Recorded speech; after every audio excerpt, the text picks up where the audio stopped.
Welcome, students of political science and scholars of diplomacy, to today's Critical Explainer. I am Ilyan Marr, and today I'm stepping out of the assembly halls and directly into this lecture theater to guide you through a strategic analysis of what is, without a doubt, the most vital and, frankly, the most dangerous diplomatic alliance in our history. We are going to completely deconstruct the geopolitical tremors that shook our world. We'll examine the exact, granular mechanisms of how an alliance forms when you are staring down absolute annihilation. We're not just going to dissect what happened, we're going to examine the fundamental nature of the very power we wield. Belial erases an entire kingdom from history, forcing a threat beyond any previous war. Just pause and consider the terrifying weight of that reality for a second. We're not talking about a border dispute here. This wasn't some economic sanction or a bloody skirmish over natural resources. No, this was the sudden, entirely inexplicable deletion of millions of lives and centuries of accumulated culture. Gone. In an instant. It is the ultimate cold open to our study today, because it establishes the profound, truly existential stakes that forcefully forged our current geopolitical landscape. Okay, so let's dive right into our syllabus for today. We'll start with the erased kingdom, then look at the three allied factions, break down the neutrality of power, examine the first unity accord, and finally, uncover Belial's grand strategy.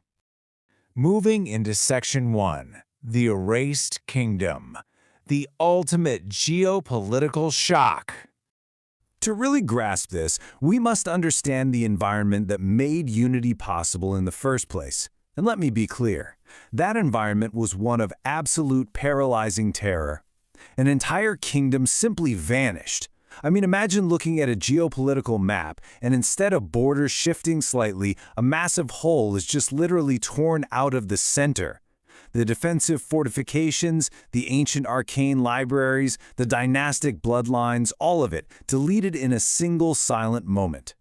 When a geopolitical actor is erased by an entity like Belial, the standard rules of deterrence and diplomacy, they disintegrate instantly. This created a profound existential crisis. We weren't fighting to preserve a specific way of life anymore, or worrying about a balance of trade. We were fighting to preserve the very concept of existence itself. This extreme, incomprehensible loss was the violent catalyst that pushed previously isolationist, highly distrustful powers into unprecedented diplomatic action. There was simply nowhere left to hide.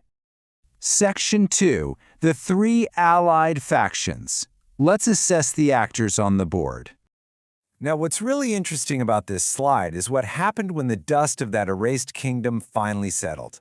Three primary geopolitical forces remained, and each was defined by isolated strengths that historically put them completely at odds with one another.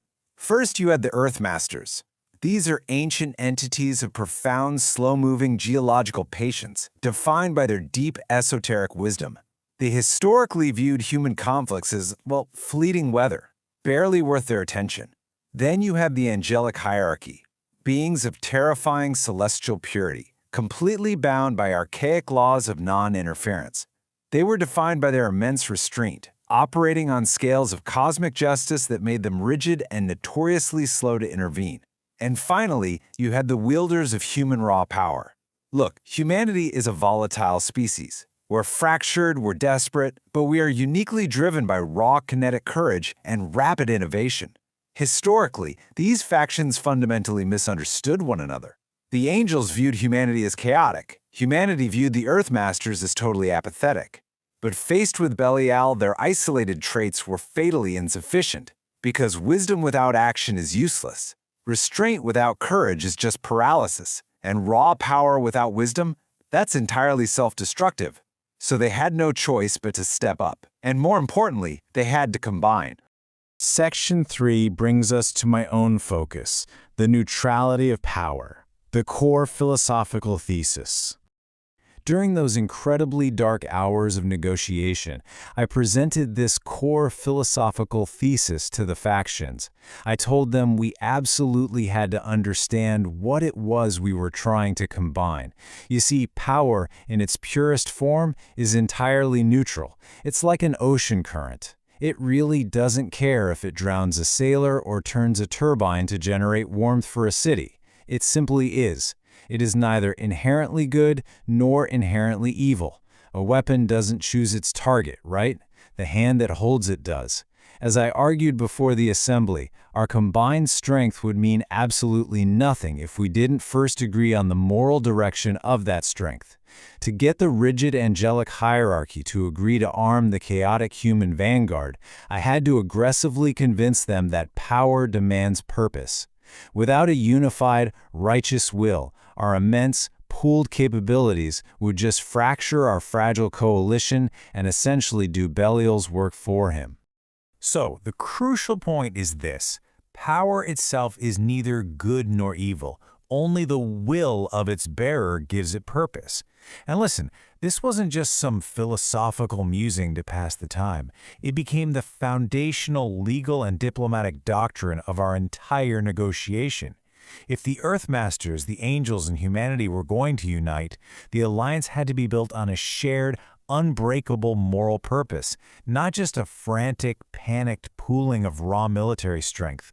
We had to consciously choose to be a shield to protect the innocent, rather than just forging a massive sword to blindly swing in the dark.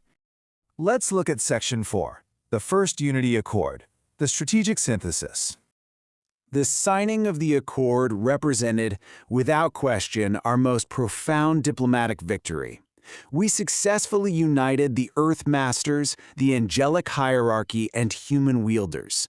But I want to stress, this wasn't just a physical alliance. It was an unprecedented ideological synthesis. We integrated their specific abilities perfectly. Think of it like a puzzle.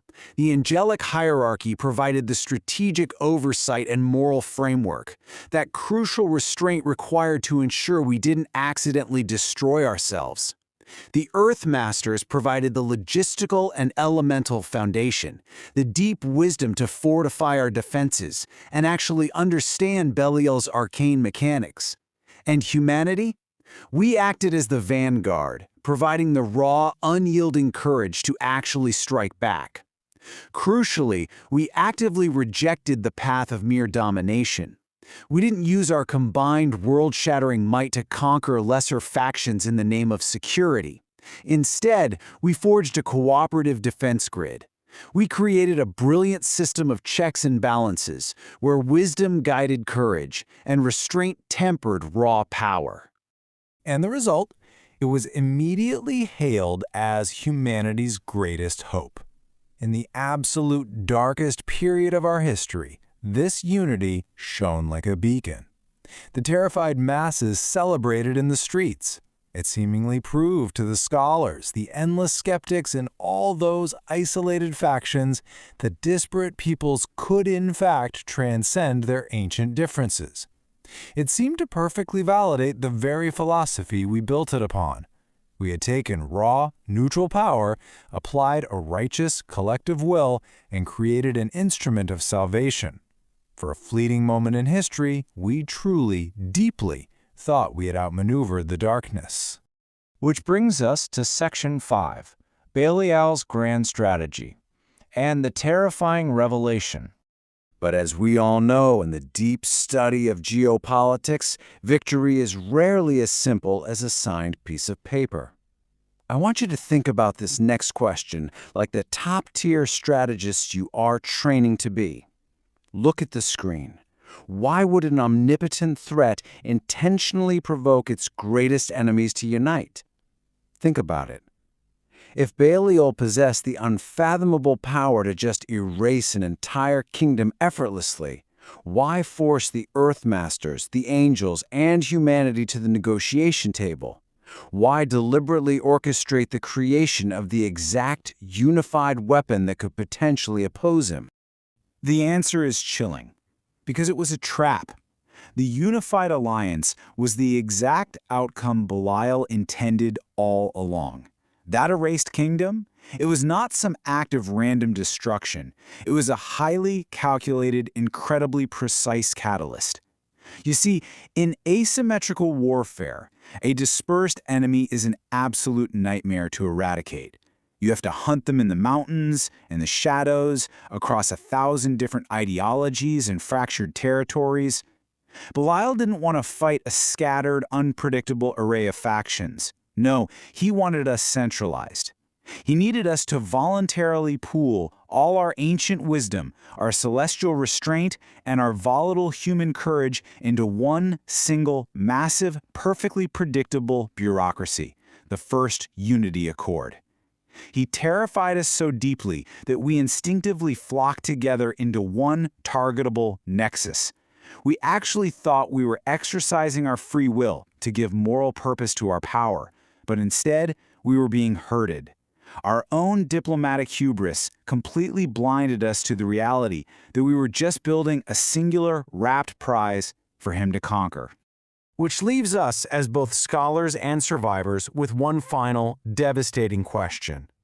If our greatest unity was orchestrated by our enemy, whose purpose does our combined power truly serve? Have we actually forged humanity's greatest hope? Or did we just conveniently gather all the world's power into a single vessel, building the exact weapon Belial needs to seize for the next phase of his war? Study the Accord, analyze these power dynamics, and ask yourselves this. When the enemy designs the board and literally forces you to place all your pieces on a single square, can you ever truly win the game? Thank you for your attention to this report today. Class dismissed.